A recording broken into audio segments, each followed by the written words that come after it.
और हम बात करेंगे मध्य प्रदेश से आ रही इस वक्त की सबसे बड़ी खबर की। पंचमढ़ी में एमपी कैबिनेट की बैठक खत्म हो गई है। सीएम डॉक्टर मोहन यादव की अध्यक्षता में यह बैठक हुई।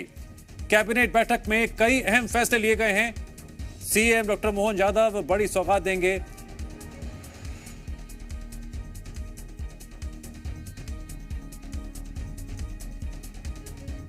मंडल गौरवान्वित है कि हम सब ने डॉक्टर मोहन यादव जी के नेतृत्व में राजा भगत सिंह जी के कर्मभूमि जन्मभूमि पर आकर यहाँ पर कैबिनेट की है और एक विराट व्यक्तित्व के धनी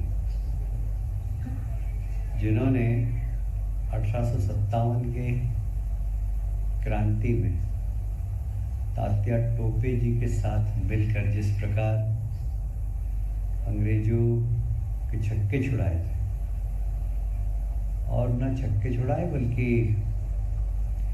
मुझे आज यहाँ आने के बाद पता चला कि यहाँ की घाटियों में उन्होंने श्वेत मक्खी पाल रखी थी और जैसे ही अंग्रेज घुसे तो श्वेत मक्खी पे हमला कर दिया तो उन्होंने सेना को भगा दिया।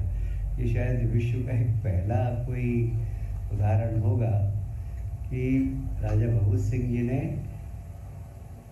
मतलब शहद की मक्खियों से सेना को भगाने का काम किया। ये मेरे लिए भी नई जानकारी थी और शायद हमारे मंत्रिमंडल के साथियों के लिए भी नई जानकारी थी। जो उनकी वीरता थी, जो उनका पौरुष था, वो निश्चित रूप से अभिनंदनीय है और आज हम सब लोग कृतज्ञ हैं कि उनकी कर्मभूमि, उनकी जन्मभूमि पर आकर हमने मध्य प्रदेश सरकार के बहुत सारे महत्वपूर्ण निर्णय लिए हैं। हम उनके चरणों में एक बार फिर से कृतज्ञता व्यक्त करते हैं। ये तो मैंने सुना था कि वे नर्मदांचल के शिवाजी कहलाते थे, क्योंकि यहाँ की घाटियों के बारे में उनको जितना अध्ययन था तो वो मार के उन घाटियों में छुप जाते थे और अंग्रेज उनको ढूंढते ही रहते थे। पर इतनी वीरता के साथ उन्होंने अंग्रेजों का सामना किया और अंग्रेजों ने थक हार गए तो मद्रास रेजिमेंट को बुलाकर यहाँ पर 10,000 सैनिक पूरे क्षेत्र को घेर कर उनको पकड़ के ले गए, उनको फांसी दी गई।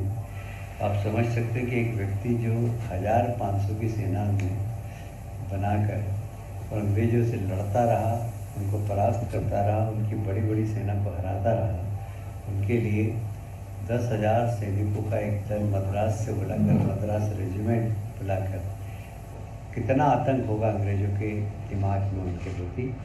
और इसीलिए आज मंत्रिमंडल ने निर्णय भी लिया कि इस अभ्यावरण का नाम जो यहाँ पर है राजा भगत सिंह वन्यजीव अभ्यावरण पचमढ़ी नाम रखेंगे हम इसका। अभी तक पचमढ़ी वन्यजीव अभ्यारण्य था, अब इसकी जगह राजा भगत सिंह वन्यजीव अभ्यारण्य पचमढ़ी करने का निर्णय लिया उनके सम्मान में।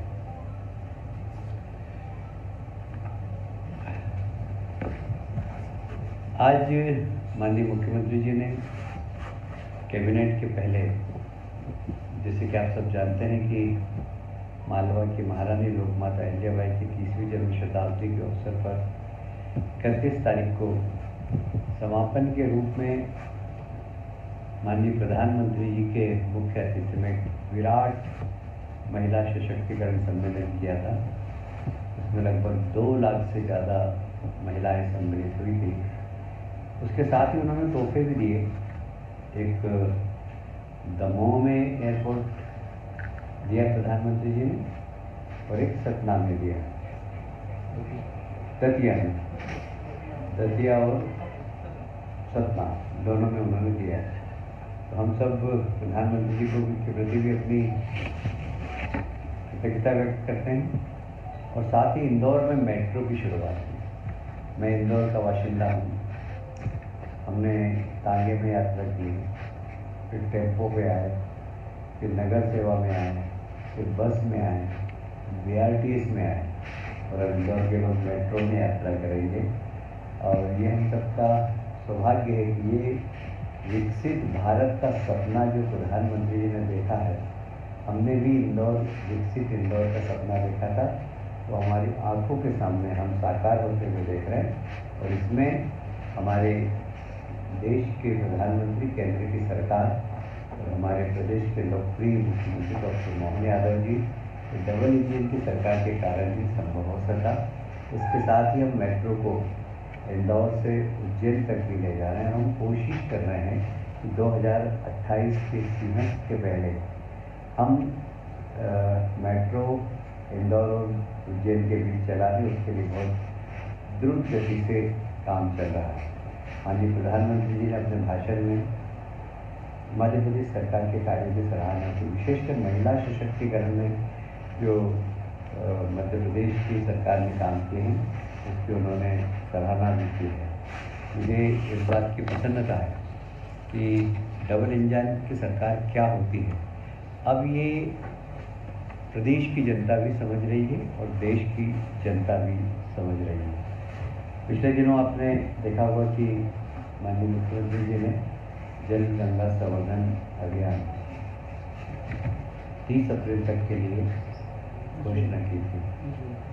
अब 30 जून तक के 30 अप्रैल से 30 जून तक इसमें पूरे देश के अंदर खंडवा जिले ने कीर्तिमान रचा है सबसे ज़्यादा वाटर बॉडीज़ के संरक्षण के लिए और नई वाटर बॉडीज़, नई जल संरचनाओं के निर्माण में खंडवा जिले ने एक रिकॉर्ड बनाया है। मध्य प्रदेश चौथे स्थान पर आया और मध्य प्रदेश में खंडवा जिला प्रथम स्थान पर आया है। अभी आप जानते हैं कि हमारे मुख्यमंत्री जी जब से शपथ ली उसके बाद से ही कैसे मध्य प्रदेश में इन्वेस्टमेंट आए, हर क्षेत्र में, हर फील्ड में, हर संभाग में उन्होंने बिजनेस समिट की है। ये सब आपने देखा है। नर्मदापुरम को भी केंद्र बनाया था। नर्मदापुरम में भी यहाँ एक बड़ी समिट की थी, उसमें भी काफ़ी एमओयू हुए। नया इंडस्ट्रियल क्षेत्र बनने जा रहा है। उसी प्रकार 5 जून को उज्जैन में वेलनेस समिट हो रही है और इस वेलनेस समिट के माध्यम से आयुष मंत्रालय इसको आयोजित करेगा। आप सब जानते हैं कि हमारे यहाँ 5 नए आयुर्वेदिक महाविद्यालय अब हो गए हैं। पहले एक ही महाविद्यालय था इंदौर में और अब 5 नए आयुर्वेदिक महाविद्यालय हुए। आयुष विभाग को हमने सशक्त किया है और योगा, यूनानी मेडिसिन, होम्योपैथी, आयुर्वेद इस सब की तरफ से चिकित्सा पद्धति को हमने सम्मान देते हुए जो लाइलाज बीमारी है वह किस प्रकार हमारी पुरानी पद्धति से दूर हो सके इसके ऊपर रिसर्च एंड डेवलपमेंट का काम भी चल रहा। और साथ ही जो 5 जून को होने वाली इस वेलनेस समिट में हमारे यहाँ बड़े बड़े संत भाग लेने वाले हैं। हमें विश्वास है कि आयुष विशेषज्ञ, नीति निर्माता और वेलनेस टूरिज़्म भी एक तरीके से आजकल बहुत चलने लगा है। लोग वहाँ आते हैं, रुकते हैं। तो वेलनेस टूरिज़्म ऑपरेटर यहाँ आने वाले हैं और राष्ट्रीय अंतर्राष्ट्रीय निवेशन भाग लेने वाले हैं। अभी आज तो हमारी कैबिनेट की मीटिंग हुई है पर हम 14, 15, 16 को फिर से आ रहे हैं सांसद और विधायक के प्रशिक्षण वर्ग में। 14 तारीख को संभवतः देश के गृह मंत्री जी इस प्रशिक्षण वर्ग का उद्घाटन करेंगे। 2 दिन यह चलेगा, तीसरे दिन समापन होगा। हमारा कुल जो ऐसा नहीं कोई पहली बार हो रहा है, ये हमारे संगठन की रचना में प्रशिक्षण बड़ा महत्वपूर्ण हिस्सा है। तो कोई नया विषय नहीं, आप लोगों को कौतूहल होगा कि प्रशिक्षण हो रहा है, क्या होगा।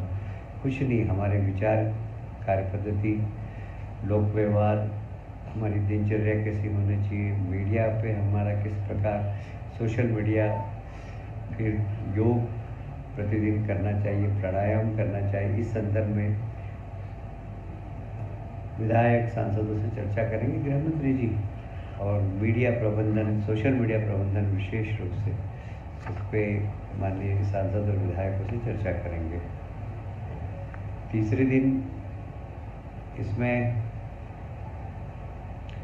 ये भी विषय आ सकता है कि आपके निर्वाचन क्षेत्र में चुनौतियाँ क्या क्या है, आपके निर्वाचन क्षेत्र में विकास की क्या क्या संभावना है, आपके निर्वाचन क्षेत्र में इन्वेस्टमेंट की क्या क्या संभावना है, बातों पर चर्चा होगी।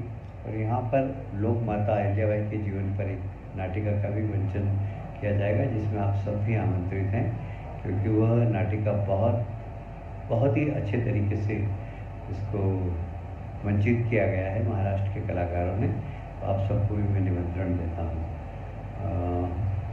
महाजून में एक जनजाति आधारित सम्मेलन भी हम लोग कर रहे हैं। 7 जून को बेगा समाज का सम्मेलन